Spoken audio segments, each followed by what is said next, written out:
आपण बघतो कधी कधी एखादा व्यक्ती त्याच्या चांगल्या जिंदगी जगण्यासाठी त्याला भरपूर दुःखांना सामना करावा लागतो. तर कधी काय होतं की त्याला वाटतंय की आपण आता आज त्याच्यावर आज एक दुःख आलं तर त्या दुःखावर त्यांना मात करून दुसरा एखादा चांगला जगण्याचा मार्ग तो शोधत असतो. मग ती महिला असो की पुरुष असो, असं दोघांच्या संदर्भात होतं. असंच एका ठिकाणी घडलेली ही सत्य घटना आहे आणि या घटनेच्या आधारावर खरंच व्यक्तीला किती कठीण अनुभवातून जिंदगी जगावी लागते. एक करायला गेलं की दुसरेच दुःख तयार होतं. अशी एक जिंदगी आणि अशीच एक वाटचाल भेटली झालेली एक घटना. या घटनेतून तुम्हाला खरंच एक वेगळाच अनुभव बघायला भेटेल. तर घटना अशी आहे की एका महिलेची 3 लग्न होतात. पहिलं लग्न होतं. पहिलं लग्न झाल्याच्या नंतर लग्नाच्या नंतर काही दिवसातच पती पत्नीचे वाद व्हायला लागतात. त्यानंतर ते वाद असे होतात की ते विकोपाला जातात, म्हणजे त्या दोघांचा तलाक होतो आणि त्या दोघांमध्ये एक मुलगी म्हणजे मुलगी असते. एक मुलगी होते आणि त्या मुलीची मग पुढची जिंदगी आणि या महिलाची पुढची जिंदगी ही थोडी म्हणजे दुःखाची जाते. त्यामुळं या महिलेला वाटतं, त्या ज्या मुलीच्या आईला वाटतंय की आता पुढची जिंदगी जगण्यासाठी आणि या मुलीचं भवितव्य चांगलं होण्यासाठी तिनं लग्न करावं किंवा काहीतरी उपाय करावा, असं या महिलेच्या मनात म्हणजे विचार येतात आणि ती दुसरंही लग्न करते. तर दुसरं लग्न केल्याच्या नंतरही सुद्धा आता त्या महिलेला परत एक मुलगी आणि एक मुलगा होतो. आता या महिलेकडं म्हणजे मुलं होतात 3, जवळपास 2 मुली आणि 1 मुलगा. आणि तिच्या दुसऱ्या नवऱ्याकडं एक मुलगा आणि मुलगी असं परिवार होतो. दुसरा मुलगा या मुलीला सांभाळण्यासाठी तयार असतो, म्हणून ही महिला त्या व्यक्तीसोबत लग्न लावायला तयार होत असते. आता या महिलाकडं 3 मुली होतात. आता 3 महिला हे झाल्याच्या नंतर परत पती पत्नीमध्ये वाद सुरू होतो आणि या महिलेला वाटतं की खरंच आता तिनं चुकीचा मार्ग केला होता, नसतं लग्न केलं तर परवडलं असतं. आता तिला जगण्याचा एक मोठा प्रश्न तयार होतो. दोघांमध्ये वाद तयार होतात. नेमकी ही घटना आहे कशी? आता तिसऱ्या लग्नाचा विचार करते. पण मग आता यानंतर आणि ही जी मुलगी असते, तर ही एकच मुलगी एकटी राहते. तिची जी मुलगी असते त्या मुलीचं नाव राहतं काजल. तर ती काजल नावाची मुलगी तीच आता एकटी पडलेली असते आणि तिच्या आईने सुद्धा तिसरं लग्न केलेलं असतं. तिची आई तिला सांगते की बाळा तू आता माझ्यासोबत चाल. त्या सर्व लेकरांनाच म्हणते तुम्ही माझ्यासोबत चाला. तुमचे वडील दारू पितात, व्यसनाधीन आहे. त्यामुळं पुढची जिंदगी कशी जगावी हे आता प्रश्न पडलेला आहे. परंतु त्या तिन्ही लेकरांना ती नेण्याचा प्रयत्न करते, तर त्यातील तिन्ही लेकरं आईसोबत येत नाही. नेमकी घटना कशी घडते पुढं काय, हे संपूर्ण घटनेचा पूर्ण घटना ऐकण्यासाठी, जाणून घेण्यासाठी आणि अशाच नवीन घटना ऐकण्यासाठी आपल्या चॅनलला सबस्क्राईब करून ठेवा. प्रसार मराठी PR हे आपल्या चॅनलचं नाव आहे आणि या चॅनलच्या माध्यमातून मी तुम्हाला नेहमी अशाच पद्धतीच्या घटना सांगत असतो, जेणेकरून तुम्हाला सुरुवातीपासून शेवटपर्यंत काय झालं या संपूर्ण घटना तुम्हाला समजत असतात, समजतील अशात मी भाषेत मी सांगण्याचा प्रयत्न करत असतो. तर आता पुढची घटना नेमकी काय होते, ह्या मुलीसोबत एकटी राहते आणि नंतर काय होते, संपूर्ण घटना आता मी तुम्हाला या स्टोरीमध्ये सांगणार आहोत. नमस्कार, मी गणेश. आपलं या प्रसार मराठी PR मध्ये तुमचं सर्वांचं स्वागत आहे.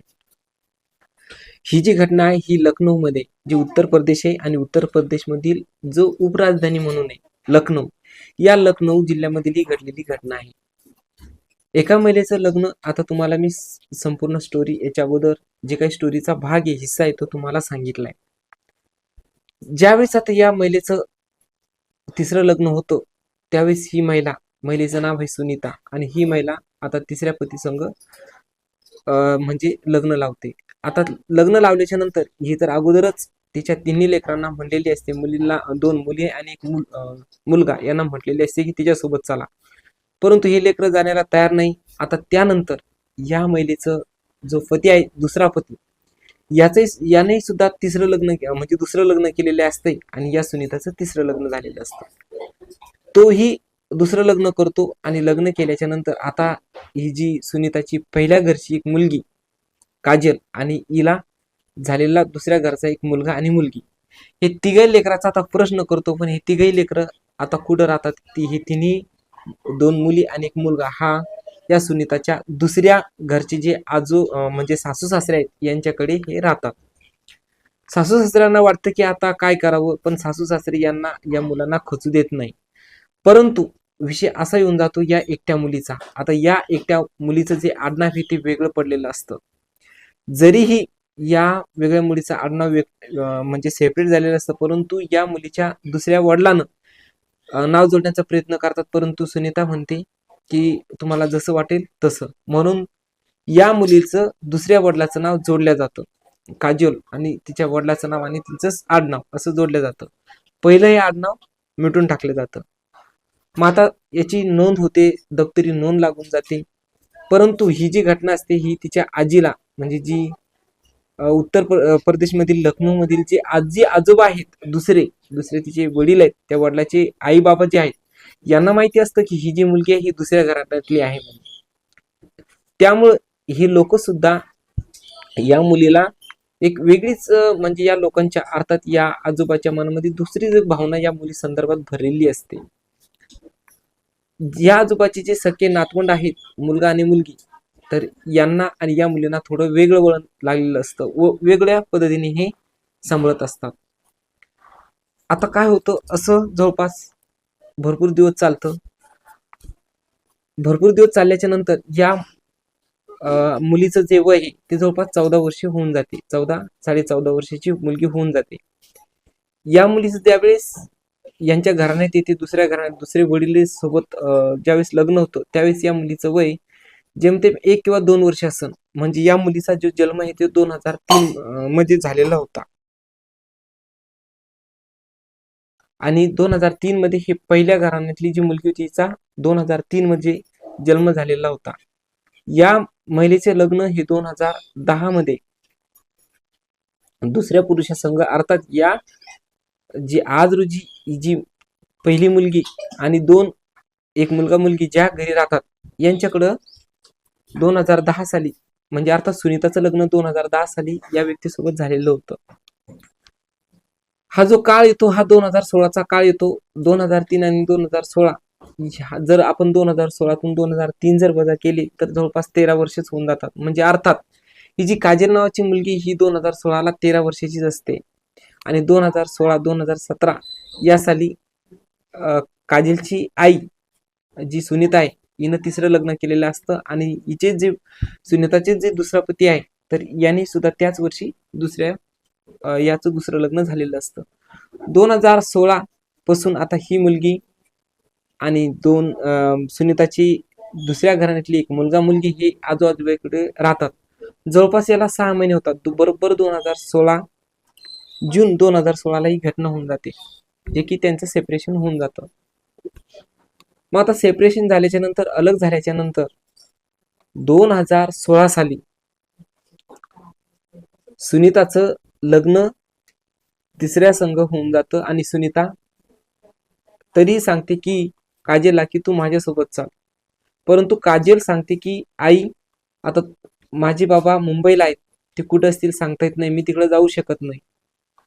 माझे बाबा जे दुसरे आहेत सावत्र, आता मी इथेच थांबते, तुझ्यासोबत मी कुठे येणार, काय येणार, मी आता तुझ्यासोबत फिरू नाही शकत, मी इथेच राहते. मग काजल हा निर्णय घेते की आजी आणि आजोबा यांच्याकडे राहायचा, कोणत्याही दुसऱ्या घराण्यातली. काजलला वाटतं की आता तिची जिंदगी आता एकदम सुरळीत चालेल, तिची जी लाईफ आहे ती पटरीवर येईल. आणि सुनीताला एकीकडे वाटते की आता तिने तिसरं लग्न केलं, आता तिसरं लग्न केल्याच्या नंतर तिची जिंदगी सुरळीत आणि चालेल आणि एका पटरीवर येईल. परंतु असं घडतंय का नाही हे सुनीत थोड्या वेळात मी तुम्हाला व्हिडिओतून सांगतोय. पहिली आपण काजलच्या जिंदगीची कहाणी ऐकूया. 2016 मध्ये काजलच्या दुसऱ्या वडिलांना लग्न केलेलं असतं आणि काजलच्या आईने सुद्धा लग्न केलेलं असतं. ही जून मध्ये घटना आहे. तर जून पासून काजलवर, नंतर तिच्या आजोबाचा एक वाईट डोळा काजलवर येऊन पडतो. जवळपास जून पासूनच या घटनेला सुरुवात होते. जुलै ऑगस्ट या 2-3 महिन्यात काजलला ते असं सांभाळतात जणू काही त्यांची सख्खी नातच. परंतु या आजोबाच्या मनात एक वेगळीच काळीमा या नातीविषयी भरलेली असते. जवळपास असं 3 महिने चालतं आणि 3 महिन्याच्या नंतर आता सुनीता तिथून दुसऱ्या म्हणजे तिसऱ्या घरी गेलेली असते. तिचे वडील आहेत, या मुलीचे काजलचे सावत्र वडील, यांनी सुद्धा लग्न केलेलं असतं जून मध्ये. आता तिसऱ्या जवळपास 3 महिने कंप्लीट होतात आणि 3 महिन्याच्या नंतर ज्या काजलचे सावत्र आजोबा आहेत यांचा काळा डोळा या काजलवर पडतो. मग काळा डोळा पडल्याच्या नंतर काळी नजर पडते आणि काजल सोबत हे आजोबा वेगळीच चालना खेळायला सुरू करते. एक दिवस असं होऊन जातं की काजलची आजी आणि काजलची सावत्र बहीण आणि भाऊ हे जमिनीवर झोपलेले असतात आणि काजलचा सावत्र आजोबा हा बाजेवर झोपलेला असतो. काजल ही आजी शेजारी झोपलेली असते. काही अशी एक रात्र येते की त्या रात्री काजलचा आजोबा हा काजलजवळ येतो आणि काजलजवळ आल्याच्या नंतर तिच्या अंगाला स्पर्श करतो, कुठेही स्पर्श करतो. काजल त्याला सांगते की असं का करता बाबा. त्यावेळेस तो आजोबा त्याला थोडं भीती वाटल्यासारखं होतं आणि तो परत बाजेवर जातो. असं करता करता काही दिवस निघून जातात आणि एक दिवस असा येतो की काजलची आजी आहे, ही आजी काही कारणास्तव घराच्या बाहेर पडते. मग आजीला येण्यासाठी थोडी रात्र होते. रात्र झाल्याच्या नंतर आजी सांगते की आता मुक्कामी ती तिथेच थांबणार, तुम्ही काजलला आणि बाकीच्या लेकरांना चांगलं सांभाळा, असं आजोबाला सांगते. त्यावेळेस आजोबा सांगतो हो चांगलं सांभाळी. नंतर रात्र होऊन जाते, खूप रात्र होते आणि एक मध्यरात्रीची वेळ येते. मध्यरात्रीची वेळ आल्याच्या नंतर या आजोबाची जी सख्खी नात आणि नातू ही झोपलेली असतात आणि ही सावत्र नात ही पण त्यांच्या शेजारी झोपलेली असते, पण ही साईडला झोपलेली असते. त्यावेळेस मग या आजोबा येतो आणि या त्याच्या नातीसोबत लैंगिक अत्याचार करतो, छेड करतो. त्यानंतर त्या मुलीला एवढं भीती वाटते की खरंच ती का बरं म्हणून इथे राहिली. आता मला सांगा, या मुलीला वाटत होतं की तिची जी आई आहे, तिच्या आईनं तिसरं लग्न केलंय आणि त्यावेळेस या मुलीला वाटत होतं की जेणेकरून ही मुलगी आता ह्याच्याकडे जावं, कोणाकडे आईकडे जर गेली असती, तिच्या मम्मीकडे सुनीताकडे जर गेली असती तर असा प्रकार घडलाच नसता, असं वाईट काही घडलं नसतं. त्यामुळं ती म्हणजे मुलीला अर्थात काजलला पश्चाताप होतो. ती सांगते की अरे देवा, हे तू काय केलं. मग नंतर आजोबा तिच्यासोबत तिच्या शरीराचा छेड करतात. नंतर ती रात्र निघून जाते. दुसऱ्या दिवशी आजी येते. आजीला हा प्रकार काजल सांगते, पण काजलचं आजीला खरं वाटत नाही. आजीच काजलला सांगते की बेटा तू काय येडी झाली, तुझे आजोबा तुझ्या संदर्भात किती चांगलं सोचतात, किती चांगले विचार करतात आणि तू तुझ्या आजोबाच्या संदर्भात असा वाईट विचार करते. किती मूर्ख गोष्ट आहे, किती मूर्ख मनाची बुद्धी तुझी. तुझी आई सुद्धा अशीच होती आणि तू सुद्धा अशीच आहे का, काय लावलंय तू. त्यानंतर काजलला खूप ताणतणाव येतो, टेन्शन येतं. अशी काही रात्र घडत जाते. काही काही वेळेस असा काजल सोबत घडून जातं. जवळपास 6 महिने होतात. नंतर काजलच्या शरीरामध्ये बदलाव होऊन जातो. काजल जी 14 वर्षाची वाटायची ती 14 वर्षाची वाटत नाही. ती एक तिच्या शरीरामध्ये बदल होऊन जाते आणि ती महिलासारखी वाटते. त्यानंतर काजलला वाटतं आता करावं तर काय करावं. प्रत्येक रात्र येणारी ही काजलसाठी खूप कठीण समजून जाते, कारण तिला वाटतं की ही जी रात्र येते ही तिच्यासाठी खूप बेकारच आहे. कसं जिंदगी काढावी, ही रात्र कशी काढावी, या काजलला प्रत्येक रात्री वाटत असतं. आणि एक दिवस असं येतो की तिच्या मध्ये डेअरिंग येते. ती डायरेक्ट तिच्या आजोबाला सांगते की याच्यानंतर जर तुम्ही असं कराल तर मी डायरेक्ट पोलीस स्टेशनला जाईल, संपूर्ण हकीकत सांगेल. परंतु आजोबा थोडा दचकतो आणि सांगतो की ठीक आहे. परंतु आता आजोबाला याची भीती वाटत असते की तो एक दिवस जेलमध्ये जाऊ शकेल, काही होऊ शकेल. त्यानंतर असा एक दिवस येतो की एक दिवस तिची आजी घरी म्हणजे सगळे झोपलेले असतात, आजी वगैरे झोपलेले असतात आणि आजोबा म्हणतो आता शेवटचा चान्स. असं करून आजोबा त्या काजलजवळ येतो. आजोबानं पूर्ण अंगावरचे कपडे काढलेले होते. जसा आजोबा काजलजवळ येतो त्यावेळेस फटकन काजल उठते आणि काजलने निर्णय घेतलेला असतो आता तिला पोलीस स्टेशन गाठायचं. आता तिच्या जिंदगीचं काही खरं नाही. तिने ज्यावेळेस चांगला विचार केला होता चांगलं जगावं, परंतु तिच्या नशिबात नेमकं असंच जिंदगी आहे की काय, असं तिला वाटतं. त्यामुळं ती ठरवते की आता पोलीस स्टेशनला जायचं, आता काहीही हो. त्यामुळं काजल ही जसं तिचा आजोबा जवळ येतो आणि लगेच फटकन उठते आणि जे लाईटचं बटन येते प्रेस करते आणि उजेड करून देते. नंतर काजल ही जोरानं ओरडते. तर जोरानं ओरडल्याच्या नंतर तिची आजीला जाग येते. काजलची जी चुलत म्हणजे सावत्र बहीण आणि सावत्र भाऊ हे एका वेगळ्या रूम मध्ये झोपलेले असतात.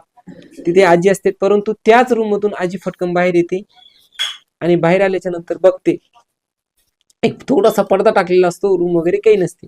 तर पडद्याच्या आड करते तर तिथे म्हणजे काजल त्या रूम मध्ये आलेली असते बाबाच्या, आणि बाबाच्या रूम मध्ये आलेली असते. तर बघते तर हा जो माणूस आहे, हा जो गंधे विचाराचा व्यक्ती, हा याच्या अंगावर कपडे नसतात. ती आजी बघते आणि आजी लगेच त्या काजलचं तोंड मुक करते की बाळा थांब, आपण याच्यावर सोल्युशन करूया, काहीतरी मार्ग काढूया.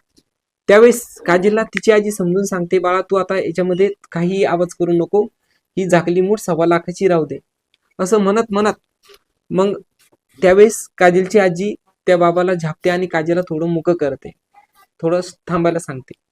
असंच करत करत असे भरपूर मग त्यानंतरही सुद्धा असाच प्रकार घडून जातो. मग आता नंतर आता आजोबाला एक भीती वाटते की आता आपण काय करू, काजलचं लग्न लावून देऊया. काजलचं लग्न लावून दिलं ही गोष्ट संपूर्ण मिटून जाईल आणि तिच्या आजोबाला जेल वगैरे होणार नाही. त्यामुळं आता असा दिवस येऊन जातो की काजलची जी सोयरीक आहे, लग्न आहे, ते ठरवण्याचा प्रयत्न ते संपूर्ण कुटुंब करतात.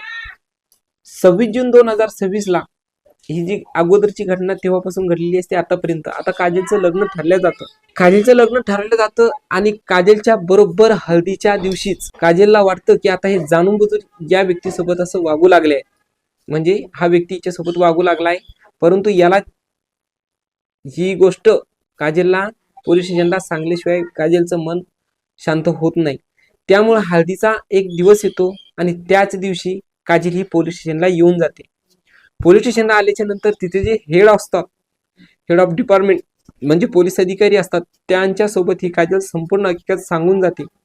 ज्यावेळेस काजल ही घटना सांगतात तर पोलीसही सुद्धा हुशारच असतात. पोलीस सगळी गोष्ट समजून घेतात आणि पोलीस या काजलला धीर देतात, आधार देतात की बेटा तुला काही होणार नाही. कारण पोलीसही काही काही वेळेस काही काही लोकांची भाषा समजून घेत असतात. पोलिसांना वाटत असतं की ही घटना खरी आहे का चुकीची आहे, परंतु पोलीस संपूर्ण गोष्टीची माहिती करून घेण्यासाठी काही म्हणजे उलट पालट चांगलं वाईट वगैरे बोलतच असतात. परंतु त्यांना ते माहिती करून घ्यायचं असतं आणि त्यांनाही काही वेळेस समजतं की कोणती परिस्थिती सत्य आहे आणि खोटी आहे. इकडे काजलच्या हळदीचा दुसऱ्या दिवशी लग्न लावण्याचा प्रसंग म्हणजे बनलेला असतो. काजलकडं त्यावेळेस सगळीकडे शोधतात, परंतु काजल ही घरी सापडत नाही, कुठेही आसपास परिसरात सापडत नाही. त्यामुळं आता वेळ येते काजलला शोधण्याची. काजलला शोधण्याची वेळ आल्याच्या नंतर आसपास चौकीकडे काजलला शोधल्या जाते आणि काजल न सापडल्यामुळे काही लोक सांगतात तुम्ही पोलीस स्टेशनमध्ये जा, पोलीस स्टेशनमध्ये काजलची माहिती द्या. जर तुम्ही पोलीस स्टेशनमध्ये नाही गेले तर उलट तुमच्यावरच म्हणजे काय तुम्हालाच विचारपूस होईल. अशा गोष्टीचा म्हणजे या संपूर्ण गोष्टीची आता भीती झालेली असते. म्हणून काजलची आजी आजोबा हे पोलीस स्टेशनला जातात आणि पोलीस स्टेशनला हकीकत सांगतात की त्यांच्या मुलीचं हे लग्न उद्यावर आहे, आज तिला हळदीचा कार्यक्रम आहे आणि आज तिच्या अंगाला हळद लागणार आहे. मग पोलीस सांगतात ठीक आहे, पोलीस त्यांचंही म्हणणं मानतात. पोलीस सांगतात ठीक आहे, आम्ही तुमच्या मुलीला शोधण्याचा प्रयत्न करूया, थोडा वेळ थांबा. त्यांना बसायला खुर्च्या टाकल्या जातात, बसतात ते, तिथे बसतात, त्यांची माहिती ऐकली जाते आणि हळूच काजलला त्यांच्या समोर आणलं जातं आणि आणल्याच्या नंतर विचारलं जातं की हीच तुमची नात आहे का. त्यावेळेस तिचा आजोबा सांगतो हो ही आमची नात आहे. आता एकीकडे आजोबाला आनंद होतो की काजल मिळाली, आजीलाही आनंद होतो काजल मिळाली. त्या क्षणी मग काजलचे सावत्र आजोबा आणि आजी हे पोलिसांना सांगतात की तुम्ही बरं झालं आमच्या मुलीला शोधून दिलं, आता तिला आम्ही नेत आहे. त्यावेळेस मग पोलीस त्यांना सांगतात का की आता ती इथून कुठेही जाणार नाही, परंतु खूप विनंती करतात की तिचे उद्या लग्न आहे, तिला आज हळद लावायची आहे, तुम्ही असं करू नका. त्यावेळेस पोलीस सांगतात की नाही, तुमचा आता कोणत्याही परिस्थिती ऐकून घेतल्या जाणार नाही, कारण आता आम्हाला तुमच्या काजलनी माहिती सांगितली, तुम्ही सांगितली माहिती, या दोघात तद्वत बघायची. तर त्यावेळेस काजलचं म्हणणं ऐकून पोलिसांना काही गोष्टी पटलेल्या असतात. कारण एक सांगायचं म्हणजे काजलचं शरीर हे सांगत असतं आणि वास्तविक पाहता ज्यावेळेस मुलीचं लग्न होतं त्यावेळेस तिच्या शरीरामध्ये काही ना काही बदल होतच असतो. हे एक वैज्ञानिक गणित हे नॅचरली गणित आहे. त्यामुळं पोलिसांना काही काजलवर काही गोष्टीवर भरोसा आलेला असतो. ज्यावेळेस आजोबा आणि आजी तिथे सांगतात त्यावेळेस आता काजल सांगते वय. तर वय ज्यावेळेस काजलला विचारलं जातं त्यावेळेस काजलचं वय होतं जवळपास 14 वर्ष. आणि हिच्या आजोबा आजीला विचारलं जातं की काजलचं वय किती आहे. ते खोटं बोलतात. परंतु काजलची जे डॉक्युमेंट्स ते चेक केले जातात त्यावेळेस काजलचे वय हे 14 वर्ष निघतात. आणि त्यानंतर या आजोबावर कारवाई होऊन जाते की तुम्ही कमी वयामध्ये लग्न करत आहे म्हणून. त्यामुळे आजोबाला ताब्यात घेतलं जातं. आजीला विचारपूस केल्या जाते. आणि त्यानंतर काजलला हे पोलीस मंडळी एका एनजीओ कडे नेतात. तेथे महिलाची सुरक्षा कशी केली जाते या संपूर्ण घटनेची माहिती या काजलला संपूर्णपणे शिकवल्या जाते. एका एनजीओ कडे पाठवले जाते आणि हा एनजीओ तिला संपूर्ण माहिती, संपूर्ण प्रॅक्टिस, संपूर्ण जे म्हणजे सुरक्षा, हे सगळे नियम, हात वगैरे सगळे सांगतो. त्यावेळेस काजलला वाटतं कदाचित जर काजल या एनजीओ कडे अगोदरच आली असती तर आज तिची सुरक्षा झाली असती. आणि तेच नव्हे तर ती तिच्या आईकडे गेली असते तर आज तिच्यावरची ही आपबीती आली ही अशी झालीच नसती. असं करता करता काजल संपूर्ण सुरक्षा शिकून घेते. आणि तेच नव्हे तर आता ती तिथल्या आई मुलींना शिकवण्याचा प्रयत्न करते आणि ती शिकवते सुद्धा. असं करता करता काजल आता ही 14 वर्षाची होऊन लहानची मोठी होऊन जाते. आणि ह्या आजोबाला तिथे जेरबंदच असते. आता आजोबावर एक केस नसून आजोबावर भरपूर केसेस लागून जातात. पहिलं म्हणजे कमी वयात लग्न केलं त्यामुळे याच्यावर गुन्हा दाखल होतो. तेच नव्हे तर या काजलवर जे शारीरिक अत्याचार झाले याच्यामुळे सुद्धा पोस्को अंतर्गत या आजोबावर गुन्हा लादला जातो. संपूर्ण हकीकत समजून जाते. पोलिसही समजून घेतात की खरंच काय अभीती.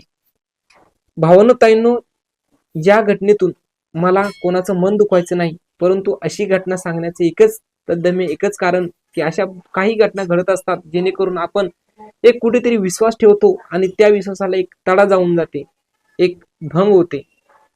विश्वास राहतो विश्वासाच्या ठिकाणी आणि विश्वासाच्या ठिकाणीच गैरविश्वास होऊन जातो.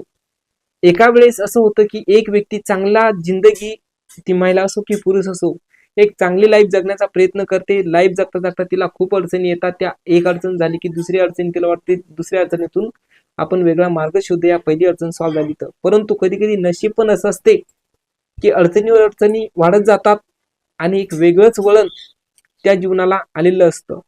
मग आपण त्यावेळेस म्हणतो की काहीतरी पाप असो या काहीतरी झालेलं असो. परंतु असं काही नसतं. विचार करतानाच एक चांगला विचार केला तरीही अशा काही घटना घडून जातात. परंतु सगळ्या गोष्टी समजून घेतल्या तर थोडा कुठेतरी फरक पडतो.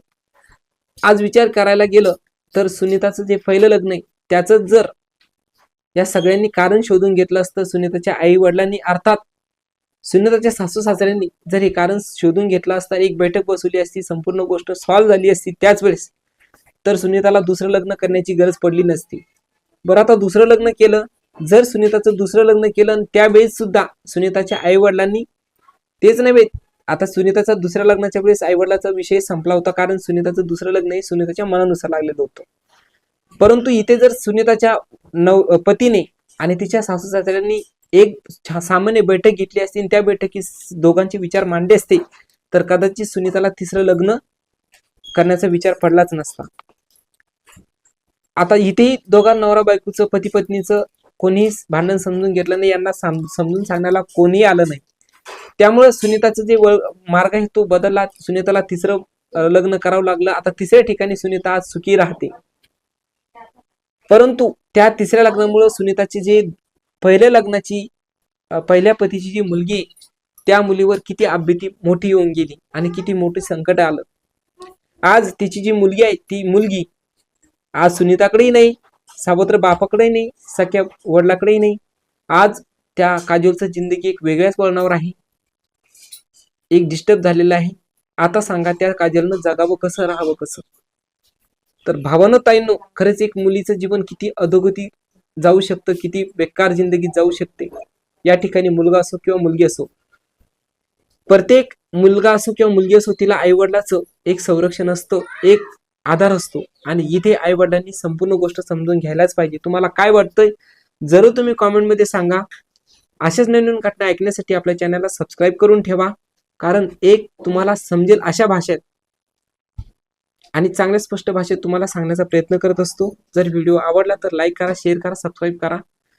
अशी घटना कुठेही न घडो हीच मी प्रार्थना करतो. भेटूया एक नंतरच्या नवीन कथेसोबत. तोपर्यंत तुम्ही तुमच्या परिवाराची काळजी घ्या, स्वतःची दक्षता घ्या. धन्यवाद.